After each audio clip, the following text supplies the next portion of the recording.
Hello, art parents!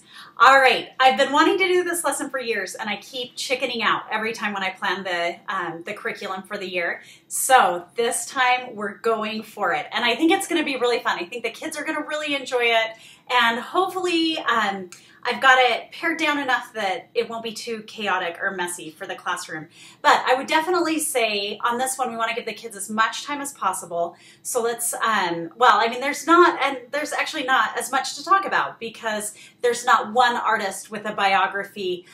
We did this a few years ago with Pacific Islander art, which I think is also amazing. And I think the thing is to point out that not all the time, art doesn't have to be representational. That isn't what makes art good.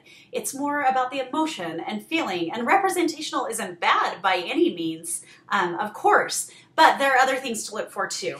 And that is definitely the case with these African tribal masks.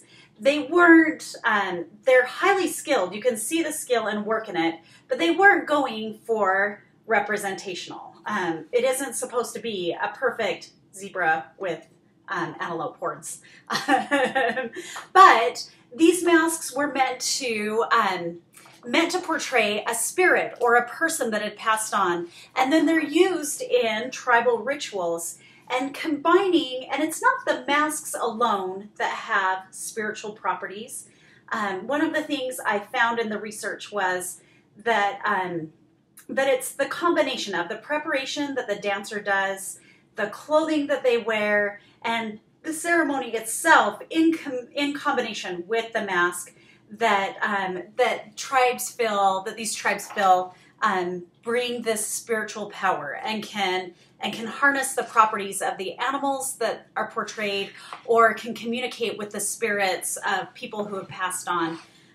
So kind of cool and interesting. I don't want to get too heavy into that for the kids. I feel like some kids might have a hard time digesting that in a good way.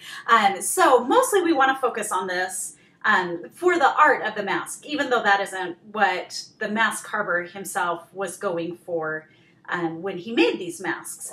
And today, tribal art is very common and popular. People love to collect tribal masks, and most of the masks made today are for commercial purposes. They're for tourism. But back up until really probably until the 1900s, there was no thought of commercial, there wasn't a commercial aspect at all. And then, we had that late 1800s, like that great explorer age, and we were going all around, and artists visited these sub-Saharan tribes and were just so inspired by their ideas and moved by their ideas. And that is where it really had a huge contribution to the birth of modern art, of these, of like the Fauves, like Edvard Munch that we talked about last year, and those bright colors and those, highly geometric patterns. The Cubists talked a lot about African art. Picasso wrote a lot about African art. So just a really, really awesome, really neat influence. And then I love the idea of the passport masks. So these small masks that the warriors or hunters or messengers, especially as they traveled around from tribe to tribe, would wear on their arm, or sometimes as an amulet around their neck, which would kind of give them safe passage in territories with tribes that were friendly, and let people know what their purpose was. And then they also felt like it had like an amulet type power where it gave them spiritual protection from ancestors or from, the animals that they really revered in their tribe and wanted to catch those animals' properties for themselves. So I've got these bags prepared for you guys of clay on the cart. Please make sure if you open the bag and only need a few out of there for your classroom, they're in sets of like 16. So if you only need a few and you take a few out, make sure you seal that bag up. Make sure it's sealed tight because this clay is a large portion of our budget. So we got to protect the clay. So just make sure we keep those sealed up And if you take a few out and the paper towel that's in there seems kind of dry, go ahead and just dampen it, stick it back in, so that we can make sure that these stay nice and fresh for all of the classes. And I'll try and keep an eye on the art cart, but I do know some days, we'll have 3 lessons in a day, and all of a sudden the cart is just totally low. So if you're teaching a lesson and the supplies are low, I'm going to put a Post-it note with my number on the cart. Just text me and say the art cart needs to be refilled. And thank you so much for that. Okay, so each student will get a little ball of clay like this, and you just want to kind of take and pinch, mold it into kind of the basic shape you want. So I'm just kind of pinching it out a little bit. You can see the back, I'm starting to indent a little bit. And I was thinking as I worked on this, it would be a really good idea to kind of pinch out just a little bit of a shelf. I don't know if you can kind of see that. A little bit of a shelf. And then if they want to, they can hang this on their wall. It'll make it really easy to hang.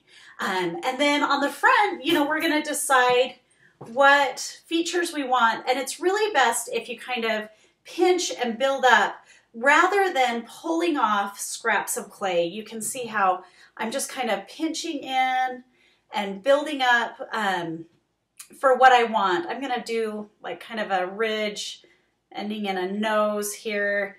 And instead of like pulling off a chunk, and there are going to be some kids that do this, just like demolish this clay ball and then start to build. But when we stick on little pieces with air dry clay, as it dries, the smaller, thinner pieces are going to dry faster, and they're going to crack and crumble a lot more easily. And self-hardening clay or air dry clay is a lot more prone to this. So you just want to tell the kids, just so your piece of art that you've worked on doesn't end up ruined, I want you to have the best experience possible. So just tell them, just when we pull pieces off and try and stick them on again, a lot of times those don't stay, they come off. So try and keep it kind of big like this, and you will be a lot less likely to have a broken mask and a broken heart or whatever. I always try and, I don't know, I feel like if you make it a little bit funny, they're more likely to listen to you. But I definitely recommend, rather than like pulling off pieces and trying to stick on like this, it's going to look cool for a minute, but I can almost guarantee that's going to crack and come off. And to be honest, I wasn't able to get, I told you, I kind of had a hard time with the supplier that I found online. I ended up canceling that order, and I found a place locally that has a clay that they say will be really good, but I've never worked with it before. So we're kind of crossing our fingers. And then after they get their mask, moving on, after they get their mask to be what they want it to be, then just very lightly, you're gonna take some of that paint and paint in some geometric designs, like some lines and dots, and make it interesting. Don't worry about painting everything. It's gonna dry to a cool white finish, and that'll be great to, you don't have to paint everything on the mask if you don't want to. And if you want to, that's totally fine too. But since we won't use a lot of paint for this project, I definitely recommend setting out plates on the tables. If you can do it in groups of 4, that's great. Groups of 2, that's great. Whatever your classroom is set up like. A lot of the classrooms have the rectangle banks of tables, and you can maybe just stick 2 there. And I just have limited paint choices for the kids. So set out those palettes for every 2 to 4 kids, water cup for every 2 to 4 kids, and then just say, go crazy and have fun with it, but maybe just set it down on your plate, and very lightly, we're gonna paint on the details now. We're not gonna move our mask any more than we have to now, because we want it to just dry and not have any cracks or anything. Give me a call or text me if you have any questions about this one. It should be a fun one. And like I say, we kind of want to give the kids some time to work on it. So you don't need to stress too much about,